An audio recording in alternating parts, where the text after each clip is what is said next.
There were once three brothers traveling down a lonely winding road at twilight.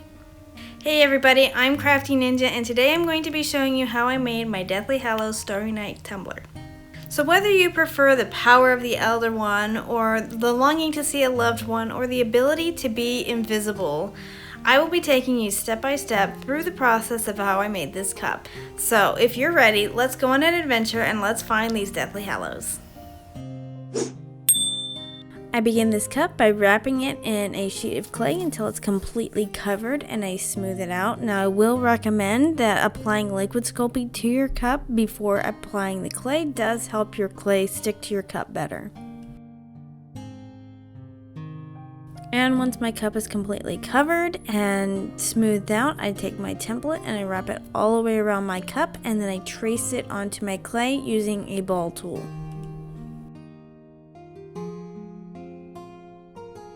Once I have my Deathly Hallows template placed, I'm going to start marking out where I want my Starry Night swirls and stars to go. Now to kind of recreate that paint texture that Van Gogh is known for, I use my silicone tip tool and I just create some random marks in my clay in the sky area and just kind of make it a little bit swirly as I go. Then, when I want to create the swirl in the sky, I take a rope of clay and I just place it right where I marked it and then just blend it in. Now I tried to go around this front brother and kind of sculpt around him, but I was finding it incredibly difficult, so what I did was I ended up just covering right over him and then remarking him.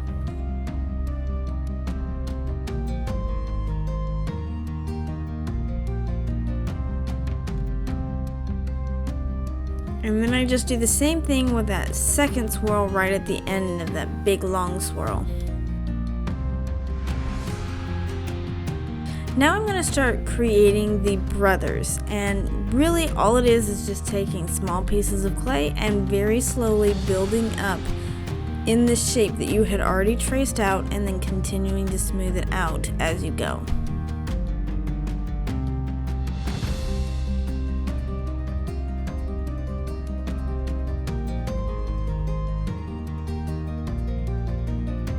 This is a very slow process. You are just taking little bits of clay and placing it very strategically, and it might get monotonous to you, but it is a simple process if you have your image traced onto your clay.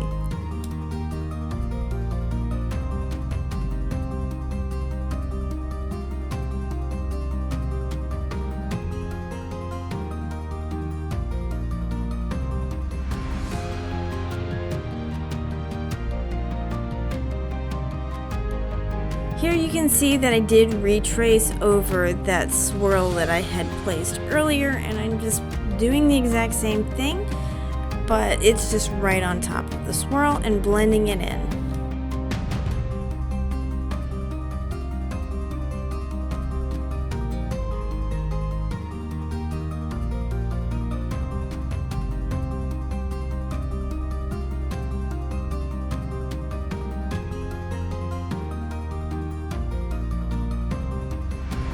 Personally, I think death was the hardest part of this design because of the wings.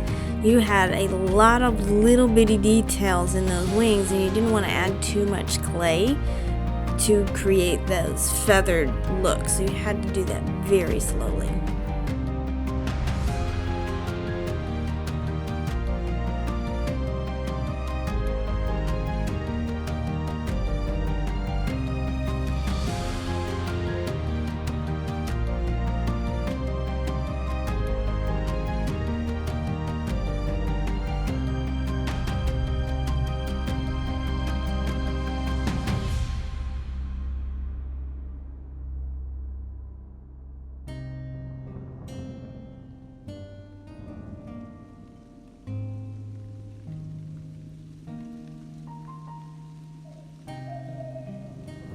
This little tree was also a little bit of a challenge because it is so tiny, and I think I made my ropes of clay just a little bit too thick.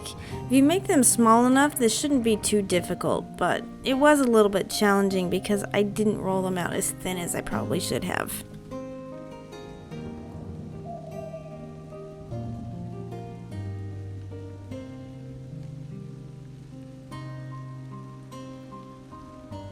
So once I had the characters finished, I took some sheets of clay and placed it right underneath to build up that ground area all the way around the cup.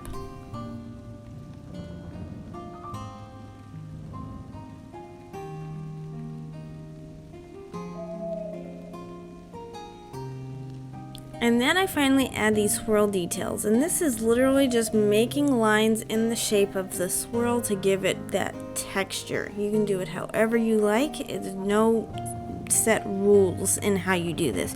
Just make sure it's going in a swirl pattern. So I forgot to add this little branch, or I don't know what it is, that's right in front of Death on the ground in front of him. And so after I finished the swirl, I started to add that on top. I don't know why I didn't record the stars, but it's basically just doing the same thing with the sky, but in a circular format. And then here I am adding the Deathly Hallows symbol with the triangle, circle, and the line for the Elder Wand. And then of course don't forget to add your crescent moon, and here it is ready to bake. Now that it's baked and cool, we finally get to paint. This is my favorite part because it makes me feel like Van Gogh. And we're going to start with this light blue color and just paint the swirls. And then while it's still wet, we're going to brush in some white in kind of a random paint texture way.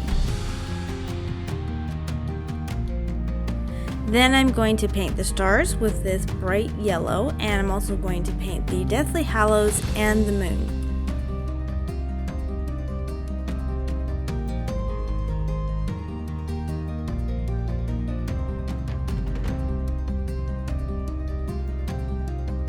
Then while my yellow paint is still wet, I'm going to brush in some white in some random paint stroke areas, and also a little bit of a light orange to give it just a little bit of colored texture.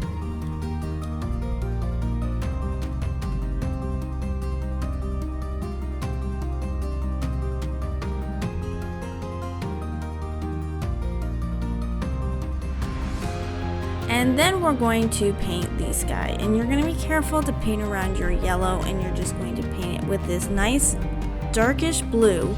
And then while it's still wet, you are going to brush in an even darker blue and whatever colors that you want it to have. I used the same light blue that I used in my swirl and a dark blue plus the royal blue that I started with.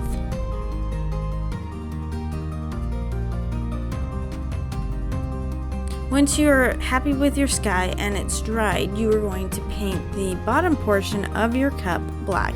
Every silhouette, the characters, and the ground.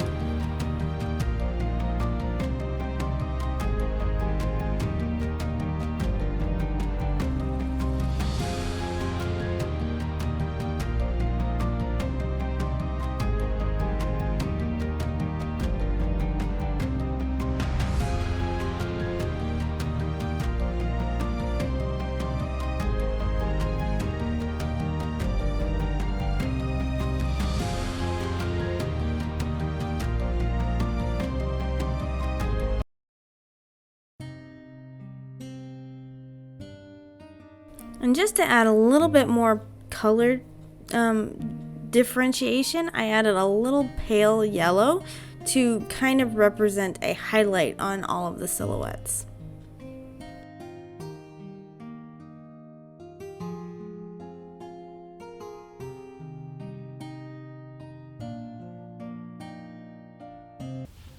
And here is the finished Starry Night tumbler, and I can say that it will fit in most car cup holders, which is an issue for some people, and I cannot say that about most of my tumblers.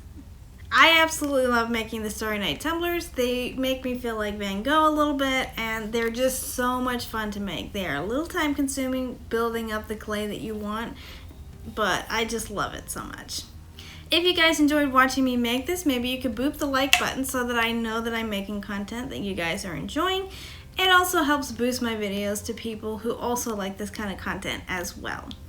Also, if you guys are interested in seeing more Starry Night designs, hit the subscribe button so you'll be sure not to miss any of my new designs that I'm coming up with over the next few weeks. I hope you all enjoyed watching this video. I hope you all have a great day, and I hope you all remember to stay crafty.